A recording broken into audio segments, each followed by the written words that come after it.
নমস্কার সবাইকে। আজকে অনেক দিন বাদে আমি চ্যানেলে একটা ভিডিও আপলোড করতে চলেছি এবং অন্য সময় যখন আমি ভিডিও আপলোড করি আমার একটা ভীষণ আনন্দ থাকে, যেটা আমি সবার সাথে শেয়ার করতে চাই। কিন্তু এইবারে আজকে যে ভিডিওটা আমি আপলোড করতে চলেছি সেটা আনন্দ নয়, সেটা ক্ষোভ, একরাশ ক্ষোভ। একটা স্বাধীন দেশের স্বাধীন নাগরিক হিসেবে আমার একরাশ ক্ষোভ, মানুষ হিসেবে নিজেকে মানুষ বলতে লজ্জা পাওয়ার ক্ষোভ।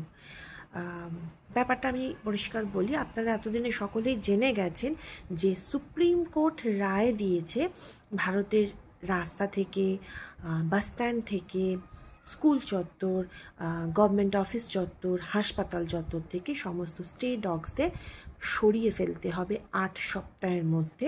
শুধু স্টে ডগসদের নয়, গরুদেরকেও সরাতে হবে এবং তাদেরকে শেল্টারে রাখতে হবে। কেন হঠাৎ কুকুরদের নিয়ে কেন এত মাথা ব্যথা হলো মহামান্য সুপ্রিম কোর্টে? কখনো ভেবে দেখেছেন? আগেও একবার এরকম হলো, ভার্ডিক্ট দিল। ওনারা কি গাঁজা খেয়ে ভার্ডিক্ট দেন, নাকি ওনারা না পড়ে টুকে পাশ করে সুপ্রিম কোর্টের জাজ হয়েছেন? দুটোর কোনোটাই নয়।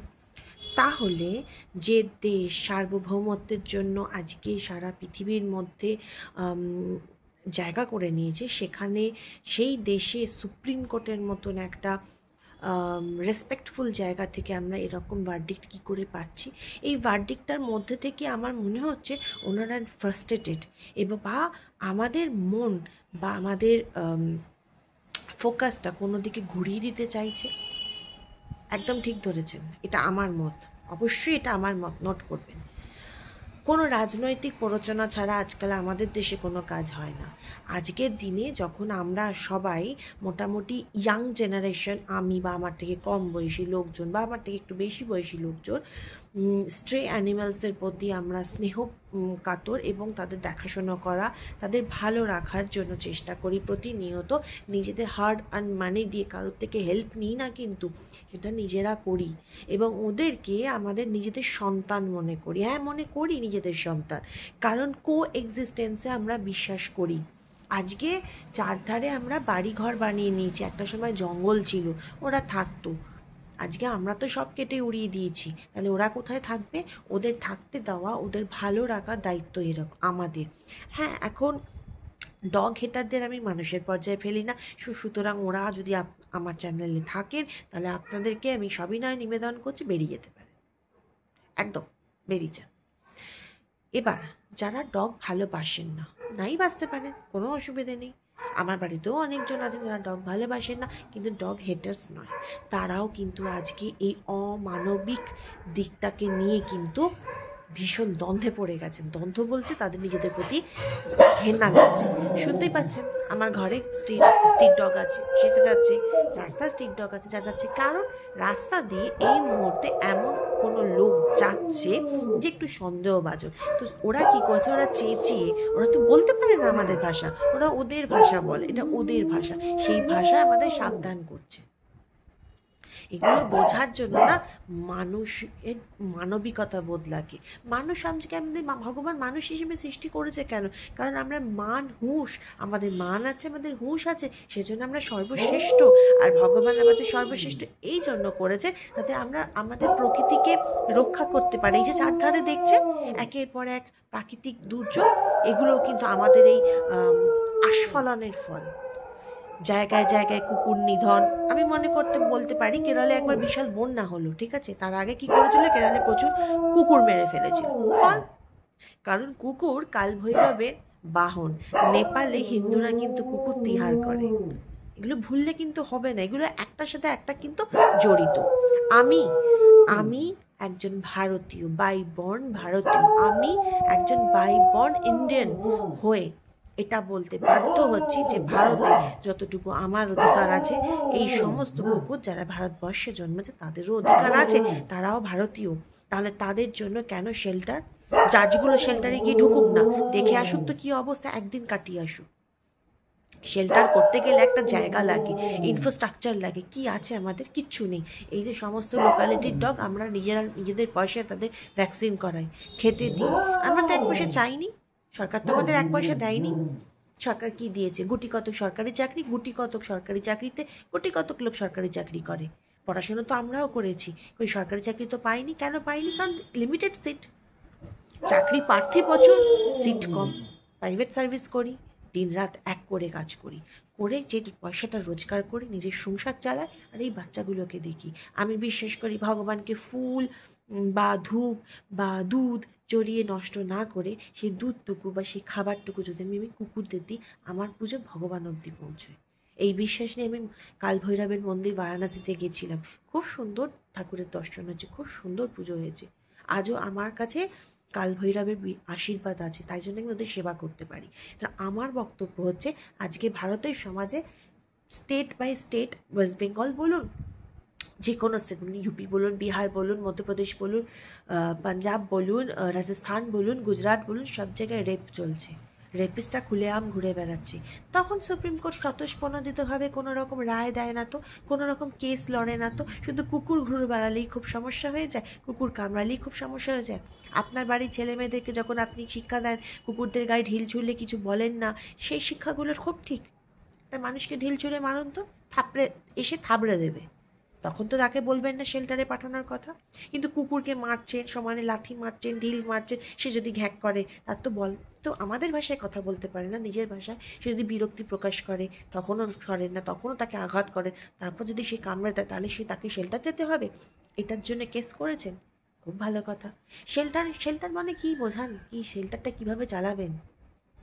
মানে নির্বাচীকরণ করার জন্য কুকুর তুলে নিয়ে যাবেন আর ফেরত দেবেন না, গুলি করে মেরে দেবেন, বিষ খাইয়ে মেরে দেবেন, মাটি চাপা দিয়ে দেবেন। মজা হচ্ছে? এমনি এমনি জাজ হয়ে গেছেন নাকি? সংসার ধর্ম আছে তো, বাঁচবেন তো?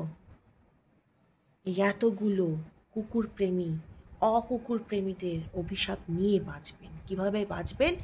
5 বছর বাদে গিয়ে না খোঁজ নেব, এমন মৃত্যু মরবেন যে জীবনে কোনোদিনও ভাবতে পারেননি। এই কাল ভৈরবের অভিশাপ থেকে সাবধান। আর আমাদের মতন ডগ লাভার্স, যারা আমরা সন্তান মনে করি কুকুরদের, সেই কুকুর মাদের থেকে সাবধান, কুকুর পিতাদের থেকে সাবধান। এটা প্রত্যেকটা কুকুর প্রেমী যারা ভারতীয়, তাদের থেকে সাবধান। এমন আমি বলতে বাধ্য হচ্ছি, এমন প্রতিবাদ উঠবে, টলে যাবে। আর রাজনৈতিক ফায়দা, শুধু মনটা ঘোরানোর জন্য। জানেন জেনজিরা, আজকালকার ছেলেমেয়েরা তো খুব কুকুর দরদি, খুব পশু দরদি, এই নিয়ে একটা কিছু ভার্ডিক্ট দিয়ে দিই, ওরা এইটা নিয়ে মেতে যাবে। আর ভোট নিয়ে নাচানাচি করবেন না, ভুল করলেন। ভোট দেব, ভোট নষ্ট হতে দেব না।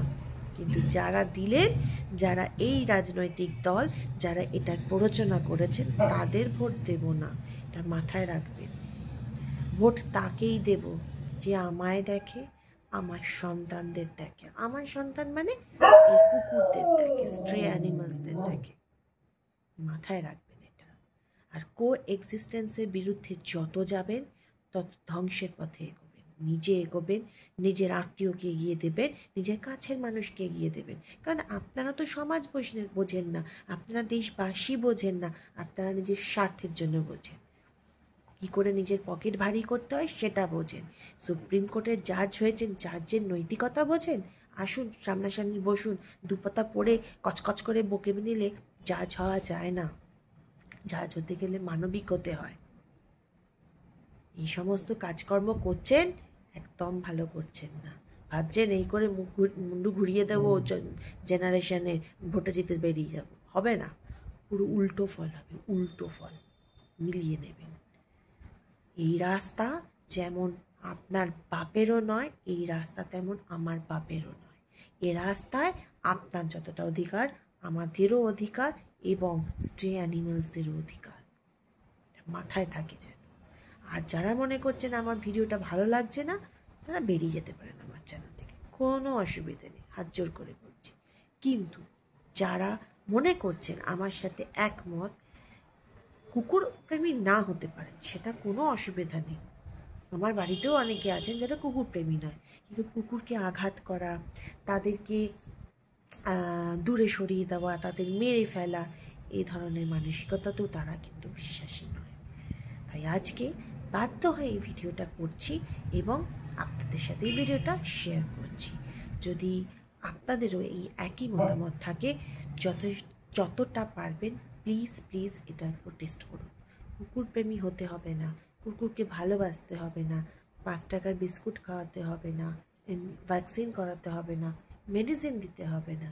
শুধুমাত্র সেই মহাকাল কালভৈরবের কথা চিন্তা করুন, আর এই যে পরিবেশ সেটার ভারসাম্য বজায় রাখার কথা চিন্তা করুন, কোএক্সিস্টেন্সের কথা চিন্তা করুন, করে যেটা ঠিক মনে হয় সেটা করুন। আর একটা জিনিস, কুকুররা রাস্তায় ভৌ ভৌ করে, খুব প্রবলেম হয়।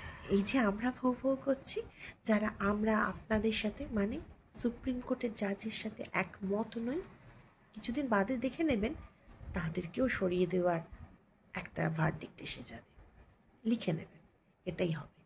কারণ মাথা উঁচু করে সত্যি কথা দর্পের সাথে বলা, এটা তো ভারতের কালচার হতে পারে না, তাই না? নতুন ভারত তৈরি হয়েছে যেখানে আমি যা গান লিখে যাব সেই গানই গাইতে হবে, যারা সে গান গাইতে পারবেন না তারা নিপাত যাবে।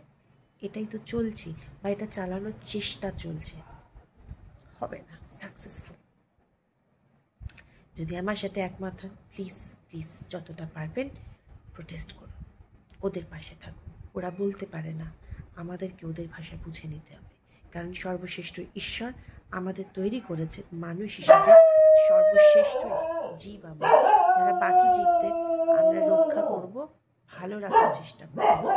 ধন্যবাদ।